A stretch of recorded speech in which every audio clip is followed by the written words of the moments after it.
مگر بعد میں اب وہ احتجاج جو ہے وہ اینٹی اداروں کے خلاف وہ شروع ہو گیا ہے اور نعرے لگنے شروع ہو گئے ہیں. سوات میں پہلے لگے, یہ لاہور میں لگے. آج میں جنازے سے آ رہا ہوں, مجھے جنازے میں بھی اس طرح کے نعرے سننے میں آئے کہ اداروں کے خلاف. یہ بڑی تشویشناک بات ہے. آپ اس کی مذمت کرتے ہیں یا اس کی آپ حمایت کرتے ہیں, یا صحیح کر رہے ہیں لوگ, غلط کر رہے ہیں؟ دیکھیے, سوات کے لوگ 40 لاکھ لوگوں نے نقل مکانی کی. مجھے تو یاد ہے, میں تو جب دیکھ رہا تھا وہاں سے, جب لوگ نکل رہے تھے سوات سے, جب وہ واپس گئے, جب وہ جو ملیٹنسی شروع ہوئی تھی, جب وہ واپس گئے, گھر لوٹے گئے لوگوں کے. جو لوگ زکوٰۃ دینے والے تھے وہ زکوٰۃ لینے والے بن گئے. مشکلوں تو ان کا جو ریاکشن آیا سوات کے لوگوں کو بالکل ٹھیک آیا کہ دیکھ رہے ہیں کہ پھر سے وہ واپس آ گئے. اب میرا سوال یہ ہے کہ ہم فیڈرل گورنمنٹ میں تھے تب کیوں نہیں آئے؟ اب یہ ذمہ داری بارڈر کی فیڈرل گورنمنٹ کی ہے. ہمارے زمانے میں فینسنگ ہو گئی ہے, سارا بارڈر فینسڈ ہے, تو کدھر سے آ گئے لوگ؟ کون ذمہ دار ہے اس کا؟ فیڈرل جو لوگ اصل میں نکلے ہیں فیڈرل گورنمنٹ کے اگینسٹ, کہ وہ پوچھنا چاہتے ہیں کہ جناب یہ کیسے آ گئے لوگ. اور اس کے بعد ذمہ داری وہ پوچھ رہے ہیں کہ اگر, بلکہ میں نے تو چیف منسٹر کو کہا ہے کہ آپ کو, ہم نے پولیس کمانڈوز ٹرین کیے تھے. اس کے بعد ہمارے دور میں آپ کو پتا ہے 700 پولیس والے مر چکے تھے جب 2013 میں ہمیں گورنمنٹ ملی ہے. ہم نے کمانڈوز ٹرین کیے ہوئے.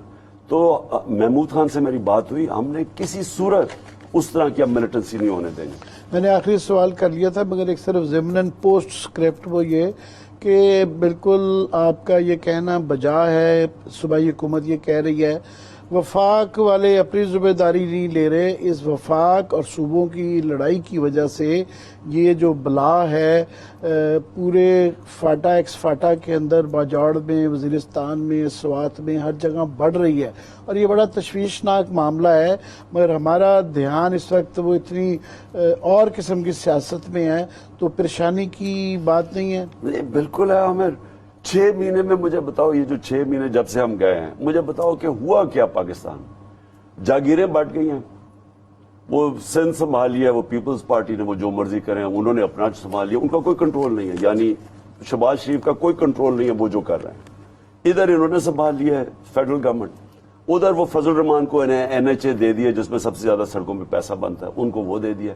سارے اپنے اپنے کام, گورننس تو ختم ہو گئی ہے پاکستان میں. جو بارڈر کنٹرول تھا یہ گورنمنٹ کے پاس ہے, فیڈرل گورنمنٹ. ان کا کام تھا کہ یہ جب دیکھ رہے ہیں لوگ آئے, کوئی ان کی ذمہ داری نہیں تھی. ایکس فاٹا کے اندر اس وقت پرابلمز ہیں. ہمارے فوجی آج بھی قربانیاں دے رہے ہیں, ہر دوسرے دن کوئی نہ کوئی ہمارا فوجی قربان ہوتا ہے. یہ کون ذمہ دار ہے؟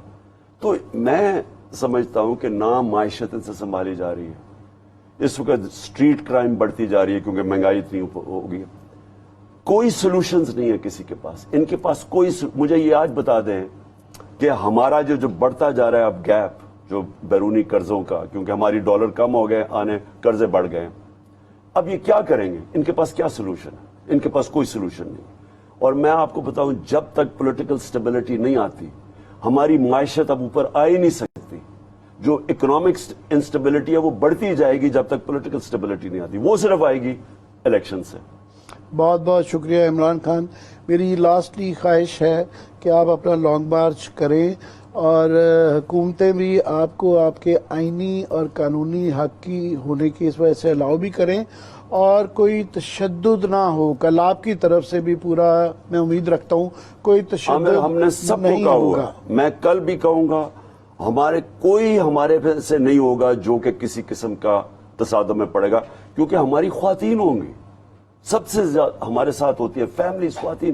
ہم کبھی بھی تشدد 126 دن کے دھرم میں نہیں کیا, اور کوئی بھی کرے گا میں نے سارے لوگوں کو کہیں گے کہ وہ ان کے اوپر نظر رکھیں کہ وہ ہمارے میں سے نہیں ہوں گے, وہ پلانٹڈ ہوں گے کروانے کے لیے, اور وہ نہیں ہوں گے انشاءاللہ, کیونکہ ہم پوری تیاری کر رہے ہیں. بہت بہت شکریہ عمران خان. Thank you.